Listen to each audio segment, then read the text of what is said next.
A graça e a paz do Senhor, meus irmãos. Amém? Vamos abrir nossas Bíblias em Atos 19, 23. Veja se tem alguém sem Bíblia aí do seu lado. Compartilhe a palavra do Senhor com ele. Glória a Deus. Atos 19, 23, diz assim a palavra do Senhor. Naquele tempo, houve um grande tumulto por causa do caminho. Um ourives chamado Demétrio, que fazia miniaturas de prata do templo de Ártemis e que dava muito lucro aos artífices, reuniu-os com os trabalhadores dessa profissão e disse: Senhores, vocês sabem que temos uma boa fonte de lucro nesta atividade. E estão vendo e ouvindo como este indivíduo, Paulo, está convencendo e desviando grande número de pessoas aqui em Éfeso e em quase toda a província da Ásia.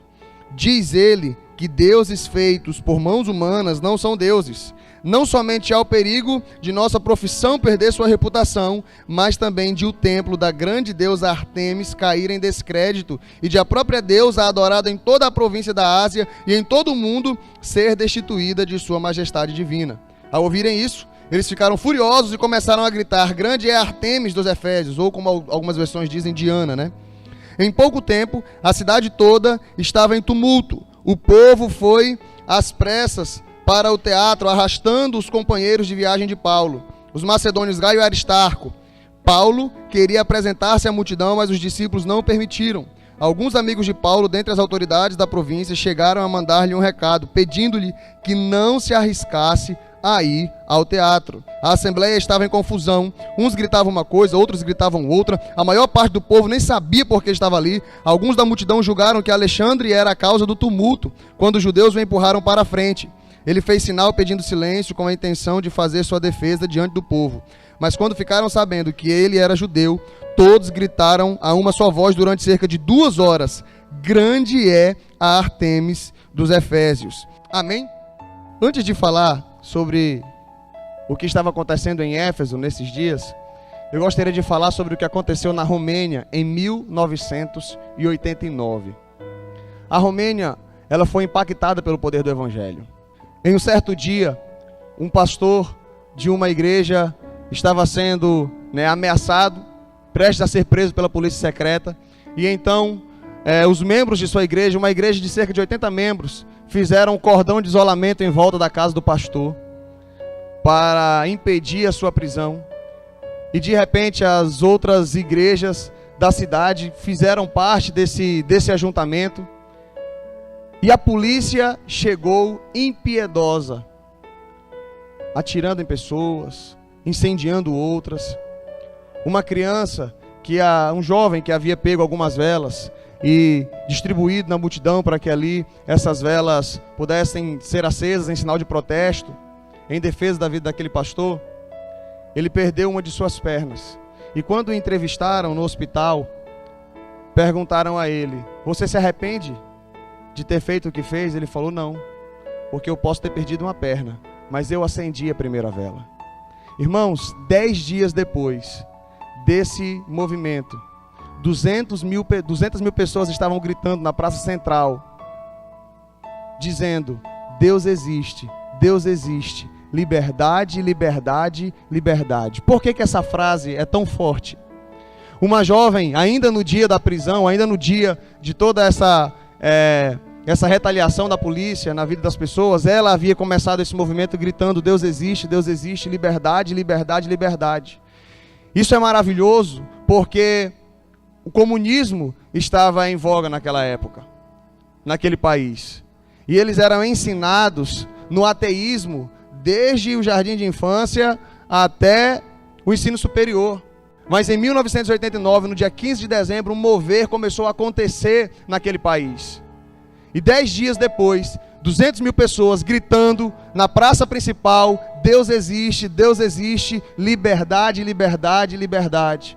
O pastor da igreja batista levantou naquela praça e começou a pregar o evangelho. E a palavra do Senhor trouxe uma transformação gigantesca ali na Romênia. Quando eu volto-me para o que eu estou vendo acontecendo em Éfeso nesse momento, um tumulto que quem está causando aqui é Demétrio, um ourives local, apresentando exatamente a sua queixa, porque o evangelho começou a impactar a cidade de Éfeso. O tema que eu gostaria de falar com os irmãos hoje é: Uma igreja avivada causa transformação social. Você pode dizer isso? Uma igreja avivada causa transformação social. Como é que a igreja faz isso? Primeira coisa, mantendo entre si o correto ensino das Escrituras. Olha o que a palavra do Senhor nos apresenta. A partir do versículo 1, no capítulo 19, que nós lemos. Enquanto Apolo estava em Corinto, Paulo, atravessando as regiões altas, chegou a Éfeso. Ali encontrou alguns discípulos e lhes perguntou: vocês receberam o Espírito Santo quando creram? Eles responderam: não, nem sequer ouvimos que existe o Espírito Santo. Então, que batismo vocês receberam? Perguntou Paulo. O batismo de João, respondeu eles. Disse Paulo: o batismo de João foi um batismo de arrependimento. Ele dizia ao povo que cresce naquele que viria depois dele, isto é, em Jesus. Ouvindo isso, eles foram batizados no nome do Senhor Jesus. Quando Paulo lhes impôs as mãos, veio sobre eles o Espírito Santo e começaram a falar em línguas e a profetizar. Eram ao todo uns 12 homens. Uma igreja avivada causa transformação social quando ela mantém entre si o correto ensino das Escrituras. O que nós podemos observar aqui? Esses homens, eles não tinham conhecimento do Espírito Santo. Eles não sabiam o que significava ser batizado no Espírito Santo. Qual é o batismo que vocês conhecem? O batismo que nós conhecemos é o batismo de João. O batismo de arrependimento. E Paulo então ensina para eles o que é o batismo na autoridade do nome de Jesus. E ao serem batizados nas águas, eles agora também recebem o revestimento do poder, também recebem o batismo no Espírito Santo. E o que nós podemos perceber aqui é que enquanto faltou conhecimento, a ação de Deus era limitada na vida desses homens. Enquanto faltou conhecimento real e mais aprofundado da palavra de Deus, o Espírito Santo não pôde agir. É claro que isso não é uma regra, mas na maioria dos casos, ou muitas vezes, as bênçãos de Deus são limitadas na nossa vida por falta de conhecermos a Ele. A palavra do Senhor nos apresenta: errais por não conhecer as Escrituras e nem o poder de Deus. É isso que Jesus fala aos religiosos. Lá em Oséias, no capítulo 6, versículo 3, vai dizer: conheçamos e prossigamos em conhecer ao Senhor. Se nós queremos ser uma igreja que causa um impacto social, que causa transformação social e que recebe de Deus aquilo que Ele quer nos dar, nós precisamos manter entre nós o correto ensino das Escrituras. Nós precisamos manter entre nós uma profundidade acerca de quem Deus é. Não tem como nós adorarmos a Deus, ou não tem como nós sonharmos, termos um impacto na sociedade, se nós não buscarmos conhecer mais o nosso Deus. Se nós não buscarmos ser uma igreja que conhece mais dele, para que então ele possa derramar mais do seu poder e mais da sua graça sobre nós. A palavra do Senhor, pelo que nós observamos, nos apresenta exatamente que esse deve ser o nosso desejo. Enquanto esses jovens não compreendiam o que era o batismo, ou não compreendiam o que era o batismo do Espírito Santo, eles não puderam receber essa bênção. Havia ali um entrave, havia uma limitação, e essa limitação era a falta do conhecimento de Deus. Talvez muitas bênçãos tenham sido impedidas na minha e na sua vida, porque nós não conhecemos o dono da bênção, porque nós não conhecemos Deus de maneira mais aprofundada, porque nós nem vamos entender, talvez, se nós fôssemos abençoados. Você já pensou esses jovens começassem a falar em língua? Eles poderiam pensar: será que nós estamos demoniados? Eles não sabiam o que era aquilo. E tem muita gente que ainda não recebeu essa bênção, ainda não foi revestido de poder, porque tem medo. Outros porque não creem. Outros porque não buscou conhecer a Deus profundamente. Mas a partir do momento que esses homens entenderam, a partir do momento que Paulo lhes explicou a diferença entre o batismo de João, a diferença entre o batismo do Espírito Santo, a diferença do batismo confessando Jesus como seu Senhor e Salvador, eles então passaram a compreender e passaram a viver de maneira muito mais intensa a obra de Deus. Então uma igreja, para causar transformação social, ela precisa manter entre si o correto ensino das Escrituras. A segunda coisa, a igreja precisa levar a palavra de Deus para fora do seu círculo religioso. Olha o que estava acontecendo em Éfeso. Quando Paulo chega nessa cidade, a primeira coisa que ele encontra são 12 homens que não têm um conhecimento profundo da palavra de Deus. Ele lhes explica e eles são revestidos de poder. Versículo 8. Paulo entrou na sinagoga e ali falou com liberdade durante 3 meses, argumentando convincentemente acerca do reino de Deus. Mas alguns deles se endureceram e se recusaram a crer e começaram a falar mal do caminho diante da multidão. Paulo então afastou-se deles. Tomando consigo os discípulos, passou a ensinar diariamente na escola de Tirano. Isso continuou por 2 anos, de forma que todos os judeus e os gregos que viviam na província da Ásia ouviram a palavra do Senhor. Uma igreja, para causar transformação social, ela precisa sair do seu círculo religioso.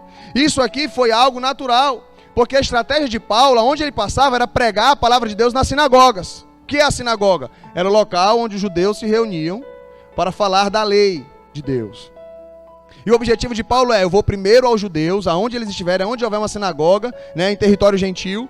Lá em Éfeso tinha uma sinagoga onde os judeus se reuniam para falar sobre a lei, ou os judeus prosélitos, pessoas de outras nacionalidades que se convertiam ao judaísmo. Então, quando Paulo chega, por 3 meses, ele prega a palavra de Deus na sinagoga, ele apresenta que Jesus é o Cristo, mas ele começa então a ter oposição. Para onde ele vai? Para a escola de Tirano, um ambiente secular. Talvez Tirano é o nome do dono desse local. E Paulo então começa a ensinar a palavra do Senhor. Paulo então começa a pregar quem é Jesus. O resultado? Versículo 10. Isso continuou por 2 anos, de forma que todos os judeus e os gregos que viviam na província da Ásia ouviram a palavra do Senhor. Talvez se Paulo estivesse pregando só na sinagoga, esses resultados não teriam acontecido. Agora ele sai de um ambiente religioso, começa a pregar a palavra de Deus em um ambiente secular. As pessoas começam agora a compreender e toda a redondeza, toda a província da Ásia começa a conhecer a Cristo. Porque Paulo, aqui como representante da igreja, estamos falando sobre igreja, mas aqui era um homem só, representando a igreja de Antioquia. Então você imagina, se um homem só, com seus companheiros de viagem, consegue fazer um reboliço numa cidade, você imagina então uma igreja. Paulo saiu do ambiente religioso, foi para um ambiente secular e começou a pregar a palavra de Deus. Você faz muito mais diferença na segunda-feira no seu trabalho do que aqui no domingo à noite ouvindo o sermão. Aí você, aqui, nesse momento, você está ouvindo a palavra de Deus. Nesse momento você está sendo alimentado. Nesse momento você está sendo fortalecido. Nesse momento Deus está falando com você. Mas a sociedade não está sabendo de nada disso. Não tem ninguém sendo impactado lá fora enquanto você está aqui sentado ouvindo a palavra. Não tem ninguém sendo ganho para Jesus enquanto você está aqui sentado ouvindo a mensagem de missões de uma igreja que pode transformar e impactar uma cidade. Não tem ninguém sendo alcançado nesse momento, a não ser os que aqui estão. Agora na segunda-feira, no seu trabalho, na terça-feira, é que o negócio vai fazer diferença. É a partir de amanhã, quando você sair daqui lá no seu trabalho, no meio dos seus familiares, na sua vizinhança, quando você sai do ambiente religioso e vai para o seu dia a dia, para o ambiente secular em que você vive, sendo sal, sendo luz, podendo testemunhar a palavra de Deus, é lá que o evangelho vai ser pregado. É lá onde nós vamos ver de fato as coisas acontecendo. A igreja precisa sair das quatro paredes. A gente precisa tirar do nosso entendimento aquela ideia de que vou no domingo à noite para a igreja, eu sou um crente muito bem sucedido. Eu sou um crente fiel à minha religião, sou um crente fiel porque todo domingo eu estou na igreja. A questão não é essa. A questão é como eu conduzo a minha vida de segunda a sábado. A questão é o que os domingos à noite estão repercutindo na minha vida. O que os cultos de oração da terça-feira estão fazendo comigo. A grande diferença eu vou causar não é enquanto eu estiver aqui, eu vou fazer a diferença enquanto eu estiver lá fora. É lá onde as pessoas estão me vendo. É lá onde o evangelho vai ser realmente pregado. É lá onde as pessoas vão receber o impacto de tudo aquilo que tem acontecido aqui dentro. É onde nós vamos desenvolver o nosso cristianismo. É onde nós vamos desenvolver a nossa vida cristã. Hernando Dias Lopes diz o seguinte: um avivamento que não transpira para fora dos portões não é genuíno. Quando a igreja é impactada pelo poder do Espírito Santo, ela sai das 4 paredes e como fermento penetra em todos os setores da sociedade. Isso é o que uma igreja avivada faz. Nós precisamos fazer a diferença. Nós precisamos impactar a sociedade. Nós precisamos sair das 4 paredes. Não podemos manter um pensamento religioso, porque o cristianismo é muito mais do que uma religião. O cristianismo, o que Jesus veio instaurar, foi a sua igreja, uma agência de Deus aqui na terra, pessoas comprometidas com a sua palavra, pessoas comprometidas com o seu reino. Não é religião. Religião é aquela coisinha bitolada, ritualística, né? A minha religião não permite, por isso que eu não faço. Não é isso que Deus quer. Por que você não faz isso? É porque a minha religião não permite. Eu não faço isso porque não é da vontade de Deus. Eu não faço isso porque eu não quero. Eu não faço isso porque não agrada o Deus ao qual eu sirvo, que mandou o seu filho para morrer na cruz por mim. Eu sou livre, a religião prende. Cristo liberta. Amém? Diga, eu sou de Cristo. Não sou religioso. Amém. Que a gente viva essa mensagem, que a gente coloque em prática. Nós somos uma igreja avivada. Nós vamos causar transformação social. A Zona Norte vai ser alcançada. Amém? Glória a Deus. E quando a igreja é avivada, ela causa transformação social através do correto ensino das Escrituras. Ela causa transformação social saindo das quatro paredes. Ela causa transformação social sendo agente usado por Deus para manifestações miraculosas. Versículos 11 e 12. Deus fazia milagres extraordinários por meio de Paulo, de modo que até lenços e aventais que Paulo usava eram levados e colocados sobre os enfermos. Estes eram curados de suas doenças e os espíritos malignos saíam deles. O que Deus estava fazendo através de Paulo, aqui enviado pela igreja de Antioquia, porque Paulo tinha uma igreja. Deus chama ele juntamente com Barnabé para pregar a palavra. Eles fazem a primeira viagem missionária. Na segunda viagem missionária, ele já não se entende muito com Barnabé. Barnabé sai para um lado com João Marcos e Paulo sai com Silas para o outro. Mas eles aqui estão sendo enviados por uma igreja. Eles estão trabalhando, pregando o evangelho, pregando a palavra do Senhor. E enquanto essa transformação estava acontecendo em Éfeso, milagres aconteciam. John Foster diz o seguinte: os milagres são o grande sino do universo que chama os homens para ouvir o sermão de Deus. Quando a palavra de Deus nos apresenta os sinais, eles aparecem como comprovação de uma realidade que já está sendo apresentada. Lá no final de Marcos vai dizer que os sinais aconteciam acompanhando a palavra. Ah, mas os sinais seguirão aos que creem. Se você observa um pouquinho lá na frente, um pouquinho mais na frente, a palavra de Deus diz: a palavra era pregada e os sinais a acompanhavam. Os milagres testificam, ratificam, confirmam a pregação do evangelho. Pastor, e os milagres que acontecem onde o evangelho não está sendo pregado? Porque tem muito milagre acontecendo sem evangelho. Você liga a televisão, é milagre para todo lado. Agora o evangelho é pouco. O evangelho verdadeiro é pouco. Milagre tem muito, o evangelho tem pouco. O que é isso? Eu não sei. Prefiro dizer que eu não sei. Pela misericórdia de Deus, tem muito milagre ali que acontece, vindo de Deus. Mas tem muita coisa. Nem tudo que reluz é ouro. O que estava acontecendo aqui? Quando Paulo pregava o evangelho, quando o verdadeiro evangelho era pregado, os sinais aconteciam, os milagres aconteciam, pessoas eram curadas, demônios eram expulsos, pessoas sendo libertas, porque o que Paulo fazia era pregar o evangelho genuíno, era pregar a palavra de Deus verdadeira, a palavra de Deus autêntica. Os milagres, eles não têm um fim em si mesmo. Os milagres, eles testificam de algo maior. Como eu já falei isso aqui para os irmãos. O Evangelho de João apresenta os milagres de Jesus com o termo sinais. Sinalizando algo, apresentando algo maior, apresentando o poder de Deus, apresentando quem Jesus é. Jesus nunca fez milagre por fazer. Os milagres de Jesus apresentavam algo maior. Ele tinha um propósito. Os milagres não eram apenas para curar aquelas pessoas e que elas permanecessem nas suas vidas. Ele curava e dizia: vai e não peques mais. Ele curava e dizia: seja liberto, seja restaurado. Não apenas o físico, mas também o seu espiritual. Jesus estava sinalizando e apresentando para as pessoas que Ele é Deus. Esse é o objetivo dos sinais. Esse é o objetivo do milagre. Não é encher a igreja. Tem um momento, João capítulo 6, Jesus multiplica os pães. Uma multidão. Jesus deu comida para todo mundo. Aí Jesus atravessa o rio, as pessoas vão atrás dele. Quando ele chega lá, Jesus falou: vocês não vieram porque viram o sinal e creram. Vocês vieram porque comeram do pão e se fartaram. Aí Jesus começa a falar: eu sou o pão da vida. Aquele que come da minha carne, aquele que bebe do meu sangue, esse tem a vida. Versículo 66.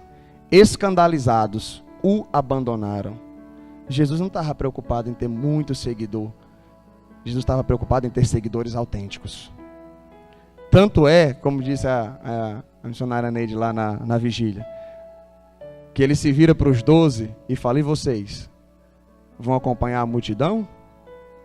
Pedro fala: Senhor, para quem iremos nós, se só tu tens palavras de vida eterna? Jesus estava dizendo: o sinal não é para satisfazer fome de ninguém. O sinal é para fazer com que as pessoas creiam e saibam quem eu sou. Os milagres são para testificar quem Jesus é. Sabe o que Pedro está dizendo quando ele diz: Senhor, para quem iremos nós, se só tu tens palavras de vida eterna? Senhor, nós não estamos contigo à custa de milagres. Senhor, nós não estamos contigo por causa de sinais. O Senhor já mostrou. Nós sabemos quem tu és. Nós estamos contigo porque sabemos que tu és o Filho de Deus. Nós estamos contigo porque é em ti que nós temos a nossa vida satisfeita. Mas, irmãos, aonde o evangelho é pregado, sempre tem charlatões. Versículo 13. Alguns judeus, Atos 19, 13. Alguns judeus que andavam expulsando espíritos malignos tentaram invocar o nome do Senhor Jesus sobre os endemoniados, dizendo: em nome de Jesus, a quem Paulo prega, eu lhes ordeno que saiam. Os que estavam fazendo isso eram os 7 filhos de Seva, um dos chefes dos sacerdotes dos judeus. Um dia o espírito maligno lhe respondeu: Jesus eu conheço, Paulo eu sei quem é, mas vocês quem são? Então o endemoniado saltou sobre eles e os dominou, espancando-os com tamanha violência que eles fugiram da casa nus e feridos. Eram pessoas que não tinham autoridade para expulsar demônio. Eram pessoas que não tinham autoridade. Sabe o que eles queriam? Status.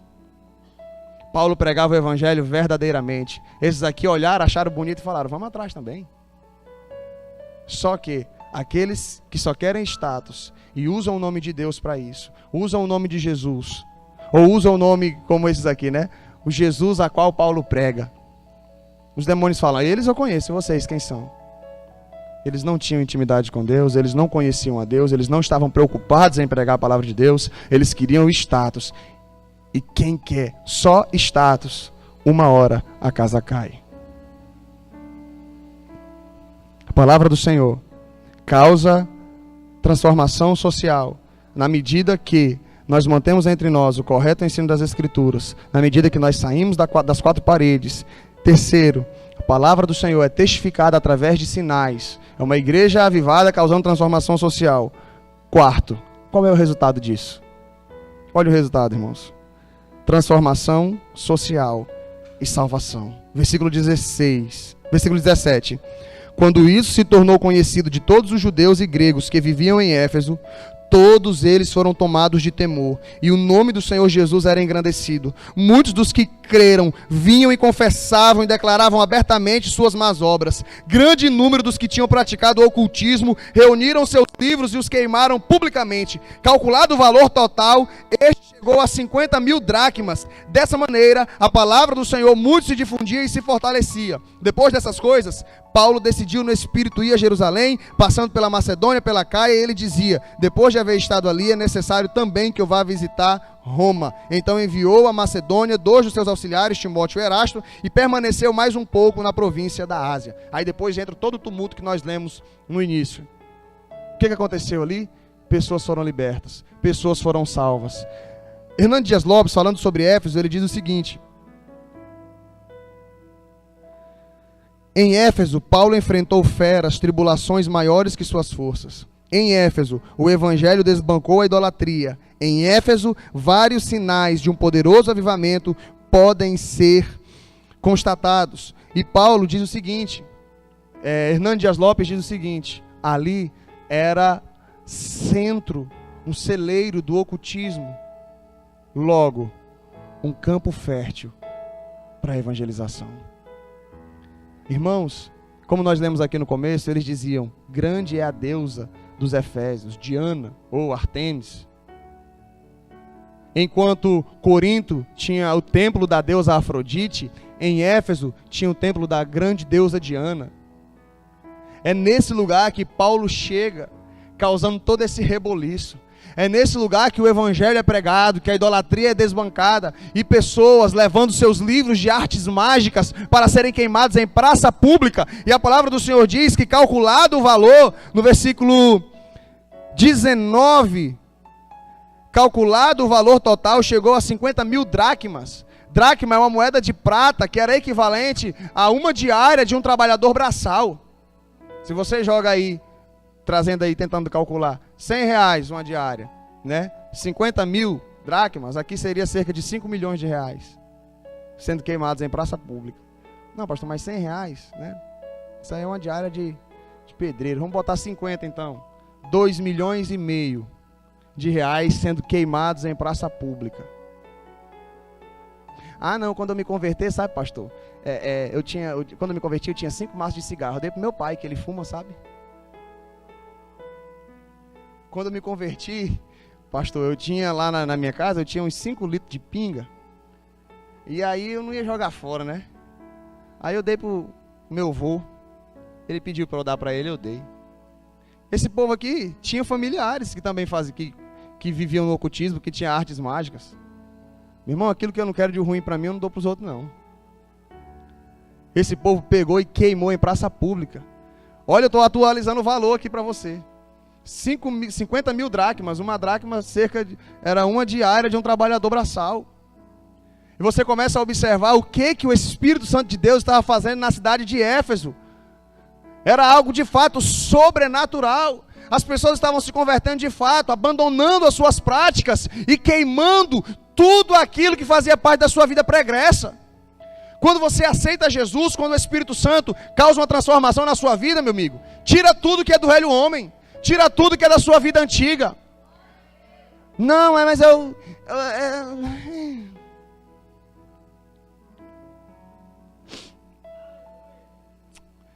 Mas o senhor entende, né, pastor? É que é tanta coisa que a gente tem que se desfazer. Tem gente com problema espiritual, irmãos. Aceita Jesus e está guardando um cordãozinho que ela ganhou da tia dela, que benzeu não sei quando. Ah, pastor, mas é que tem um valor sentimental. Tá lá um bichinho, um cordãozinho benzido. Queima isso, pelo amor de Deus. Joga esse negócio fora. Isso não faz parte mais da sua vida, não. Esse povo pegou tudo e queimou em praça pública. Isso é avivamento, irmãos. Isso é transformação, isso é restauração. Isso é você dizer, eu não quero nada que me ligue ao pecado. Eu não quero nada que me ligue à minha vida antiga. Eu não quero nada que me ligue a tudo aquilo que eu já abandonei, que eu já deixei. É que às vezes as pessoas aceitam Jesus, mas ainda está amarrada ao velho homem. Aceitou Jesus, mas ainda está amarrado à vida antiga. Queima isso, joga fora. Muda tudo, transforma. Troca esse guarda-roupa, troca essa prateleira, troca tudo. Muda, modifica, restaura, deixa Deus transformar a sua vida. Ah, eu já vi tanto testemunho de gente que era pistoleiro. Tudo que ele tinha era da pistolagem. Ele falou, Senhor, vida nova, eu quero tudo para ti. Deus fez ele perder tudo. Perdeu casa, perdeu tudo. Porque tudo aquilo que ele havia adquirido era em cima de crime. Começou do zero. E depois Deus abençoou, ficou mais rico do que era antes. Mas a disposição dele era, a minha vida tem que ser transformada. Eu não quero nada que seja do velho homem. Ah, pastor, mas é muito dinheiro. 2,5 milhões sendo queimado em praça pública. Eu estou aqui atualizando. Se for colocar R$50 numa diária de trabalhador. É muito dinheiro, nem eu não calculei aqui, não pesquisei quantos habitantes havia em Éfeso, mas aqui era pouca gente, porque o resto da multidão estava lá gritando ainda contra Paulo. Tinha uma galera ainda gritando contra Paulo. Isso aqui não era muita gente, não. Foram alguns que foram impactados, pegaram tudo que tinha e colocaram em praça pública. Para colocar o valor aqui, meu irmão, é porque era muita coisa. As pessoas estavam abrindo mão de tudo o que não fazia parte da sua vida nova a partir de agora. Eu não quero mais, eu quero Cristo. Isso é um avivamento. E é isso que nós como igreja precisamos pregar. É isso que nós como igreja precisamos levar. Mude a sua vida, transforme a sua vida. Se tem gente aqui ainda que já aceitou Jesus, mas tem coisa guardada ainda que já deve ser desfeita, desfaz desse negócio. Tira tudo que não faz parte da sua vida nova. Queima, joga fora. Deus tem coisa nova para você. Ah, mas isso aqui eu estava guardando para dar. Não dê não. Dê uma Bíblia que é melhor. Compre uma Bíblia e dê. Quer presentear? Presenteie a Bíblia. Amém? Faça coisa que vai edificar a vida das pessoas. É isso que nós precisamos fazer. É isso que uma igreja avivada, irmãos, causa. Transformação social. Nós temos sonhado com isso, nós temos sonhado em causar transformação na sociedade. Nós temos falado sobre missões aqui todos os meses, temos falado sobre os nossos projetos, temos sonhado, temos a nossa missão, a nossa visão, estabelecido planos, sonhado, e para colocar isso em prática, nós precisamos buscarmos na palavra de Deus esse conhecimento, nós precisamos sair das quatro paredes, nós precisamos ser agentes de milagres, não pessoas que estão buscando status, mas pessoas que estão dizendo: Senhor, a tua palavra tem que ser pregada. E vamos confirmar isso através de sinais, através de poder, através de milagres. É você chegar na casa de alguém, orar, falar: meu irmão, um milagre aconteceu. Você falar: foi Deus. Eu já tinha feito promessa, não sei quantos santos. Eu já tinha ido no terreiro, já tinha feito tudo. Não tinha dado nada certo. Mas quando o Senhor chegou aqui e orou, meu filho foi curado. É, né, irmão? É porque a gente jejuma, é porque a gente ora, né? Aí Deus... É Deus, meu irmão. Foi Deus que fez isso aí. Você buscou em outras fontes, mas Deus te mostrou que Ele é a verdade. Os sinais, irmãos, é para testemunhar o poder de Deus. É para testemunhar, você chegou pregando o Evangelho. Não é pregar o seu nome, não é pregar a sua igreja. É pregar Jesus, é pregar a palavra do Senhor. E quando nós fazemos isso, os sinais acontecem, os milagres acontecem. E eu tenho uma cisma comigo, que tem muito milagre que não acontece, porque o Evangelho não está sendo pregado. Tem muito milagre que não acontece também, porque se for acontecer, as pessoas só vão vir por causa do milagre. O Brasil é um país que o cristianismo está espalhado. Aí tem muita gente que fala assim: eu vou lá naquela igreja. Por quê? Porque eu quero receber a minha bênção. Não é porque eu quero conhecer Jesus, não é porque eu quero receber a minha bênção. Não vai receber não. Pode até receber pela graça de Deus, mas se vier só com essa intenção, não recebe não. O que Deus quer é mostrar para você quem Ele é. Aí você vai pregar em países muçulmanos, assim como Paulo chegou aqui. Aqui, meu irmão, o diabo aqui corria solto aqui em Éfeso. Cidade de ocultismo. Cidade onde as coisas aqui era um negócio que era pesado. Aí Paulo chega falando de um Deus que é poderoso e que é muito maior do que aqueles espíritos malignos que atuam lá. Tem que ter sinal. Tem que ter milagre. Ele tem que falar: está repreendido em nome de Jesus o espírito maligno sair. Ele fala: rapaz, ele fala no nome de um homem aí que tem mais poder do que a entidade. Ele fala no nome de um homem que tem mais poder do que o espírito que está dentro dele. Então, quando ele fala o nome desse homem, o espírito sai, é porque esse homem é mais forte. É porque esse Jesus que ele está pregando tem mais poder do que os espíritos que a gente serve. É esse Jesus que eu quero. É esse Jesus que eu vou servir. É esse Jesus que eu vou adorar.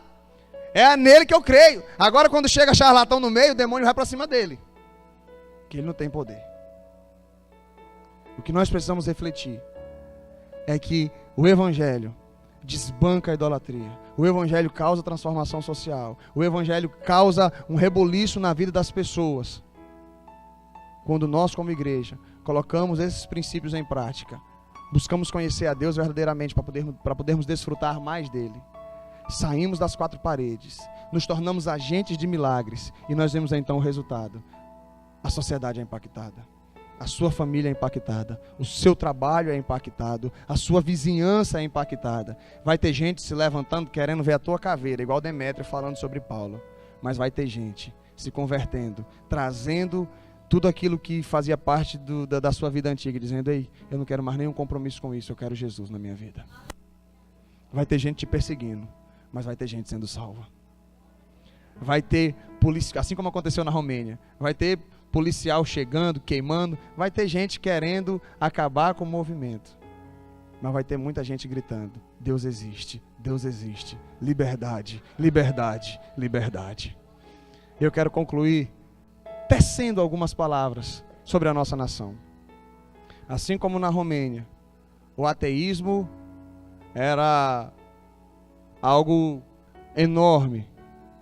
Assim como em Éfeso, o ocultismo era algo predominante. O Brasil ainda é conhecido como país da corrupção. Mas se Deus trouxe um poderoso avivamento na Romênia, um país ateu, se Deus trouxe um grande e um poderoso avivamento em Éfeso, conhecido como a capital da Ásia Menor, uma cidade enredada no ocultismo, Deus vai trazer um grande avivamento no Brasil. E nós não seremos mais conhecidos como país da corrupção. Eu tenho certeza, quem vai fazer isso é Deus, através das suas igrejas, que causam, que proclamam a sua palavra e que estão querendo fazer diferença e causar transformação social. Se você crê nisso, se coloque de pé. E nós vamos fazer uma oração pela nossa nação nesse momento. Feche seus olhos, estenda suas mãos. Nós vamos fazer um clamor nesse momento.